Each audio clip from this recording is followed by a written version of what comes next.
Muslim Viewpoint, the new podcast series powered by American Muslim Today, a non-profit national media platform.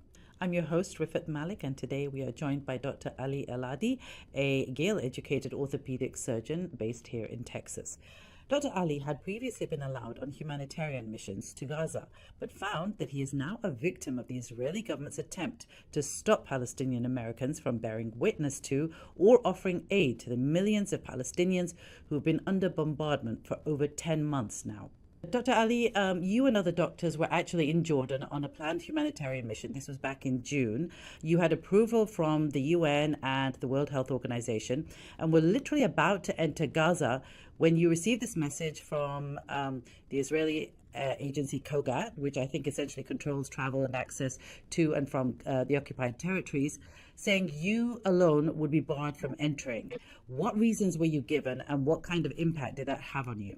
So the exact reason was formally rejected due to Palestinian roots. At the time, I couldn't really understand what was going on. I said, what does that mean? Is there anything that I can do? I'm an American citizen. I don't understand why I can't enter to provide humanitarian aid because I am Palestinian. And I didn't understand why I couldn't enter the land that I was born in. So I was born in Gaza and I'm an American citizen. And now I can't even return to the land that I was born to because I was born there. And so it was one of the hardest things for me to process, specifically because, I've always had a tie to this land, and kind of my whole reason that I went to Gaza, that I went into medicine, was so I can give back to Gaza.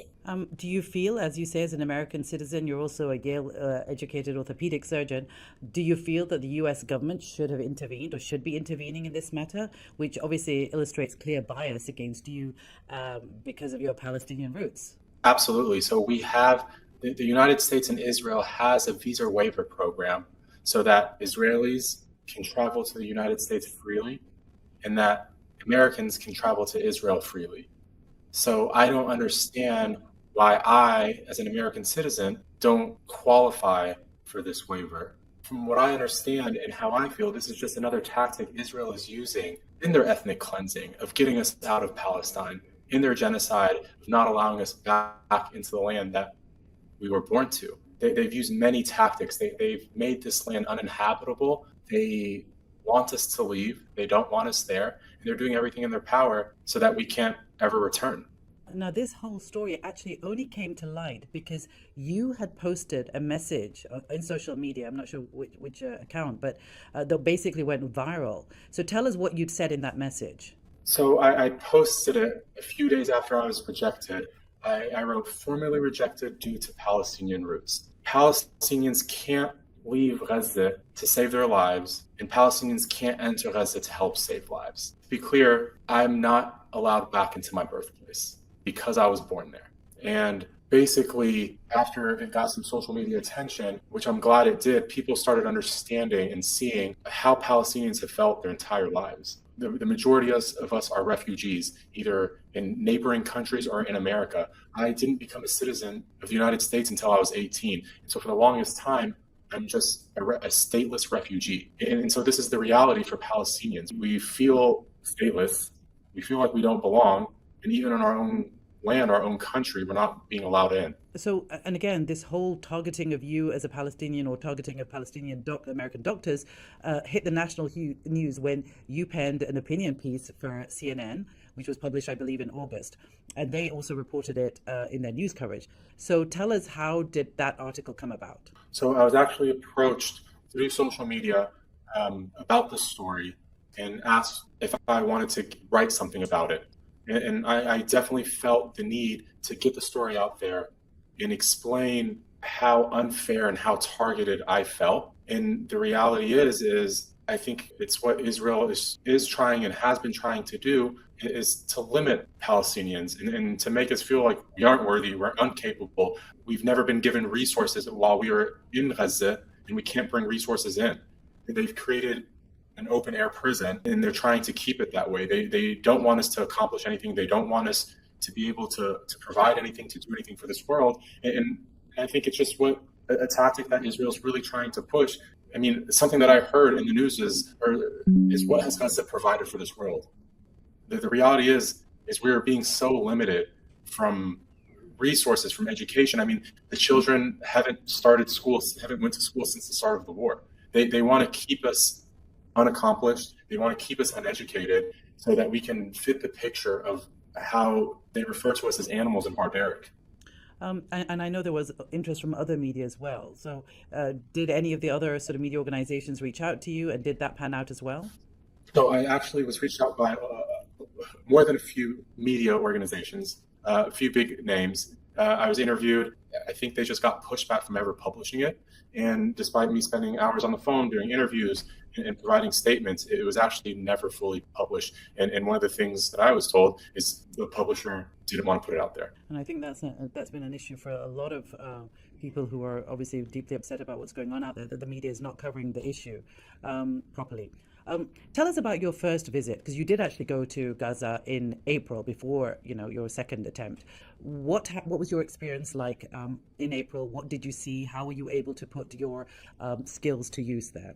I mean, it was some of the worst destruction that I've ever seen or could have imagined in my entire life. It literally looked like scenes from a video game. Where I remember driving through Gaza and entire neighborhoods were fully destroyed. When I got to the hospital, it was housing 35,000 refugees at a 200-bed capacity hospital.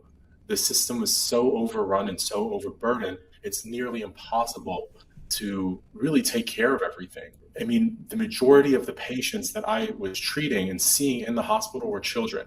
I was told when going to Gaza to prepare as if I was operating in a desert.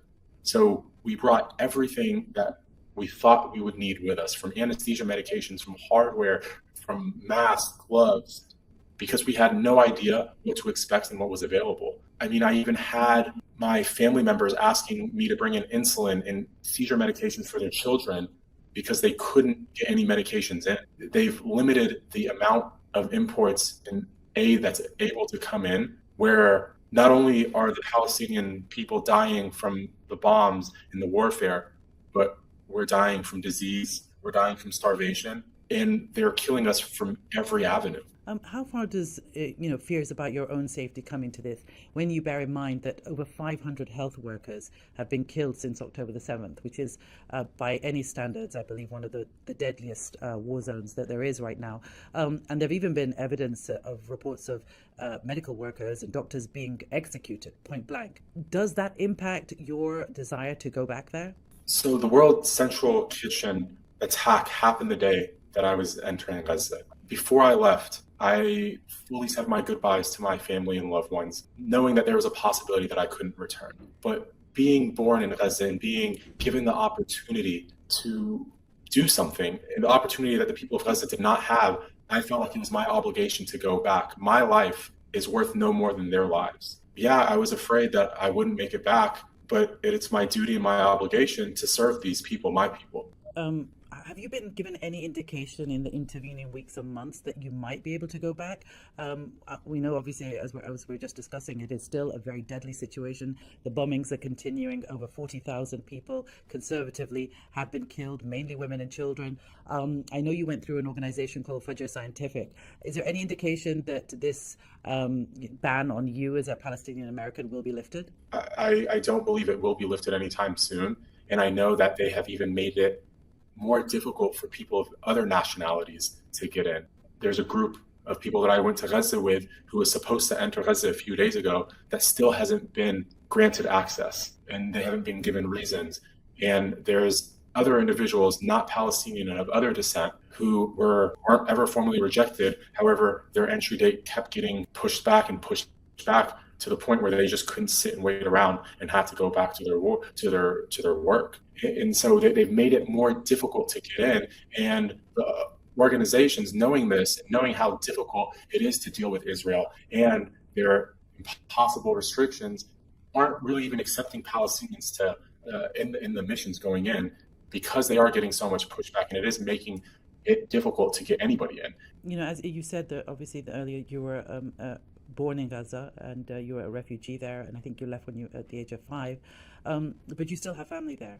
And how much has the horror of the last 10 months impacted you as a person and as a physician? Hearing firsthand accounts from my family, as well as witnessing these firsthand accounts, is some of the most difficult things to process, knowing that I can't do anything. My family is very proud and attached to this land. And for the majority of my life, a lot of them have said they would never leave Gaza. This is their land, and it is their duty to stay on this land. And now seeing the hopelessness that they have, them having to have moved out of their homes that they've built their whole lives to now collecting money to run away from their home so that their children may survive. I wish that I can contribute. The first mission trip that I went on, I realized that they really helped me more than I helped them. I felt like I was doing something. But when Israel didn't allow me back, effectively, Israel took away my scalpel, but I'm not going to allow them to take away my voice. I realized that one of the main things that I can do for them is to use my voice to advocate for these people, to speak on what I witnessed in Gaza and what my family is going through.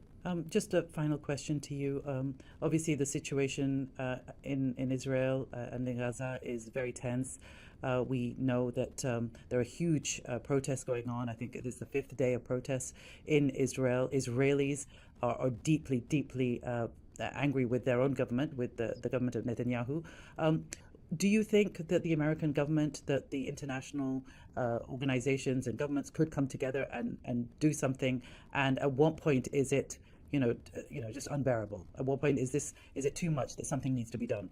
I think we've far surpassed it being unbearable, and I do think that this does fall on the United States, us being one of the main suppliers of arms to Israel. The United States government should be held accountable for what Israel is doing, for providing them the arms to do what they're doing to Gaza, to committing the genocide. We're seeing countless children murdered with U.S. weapons, and nothing is being done. Yeah, I do think that the U.S. politicians should be held accountable for partaking in this genocide. To me, the silence is just as bad as committing the action. Dr. Ali, thank you so much. Thank you for bearing witness to what you saw there and for your courage in going out on these humanitarian missions. And thank you so much for joining us today.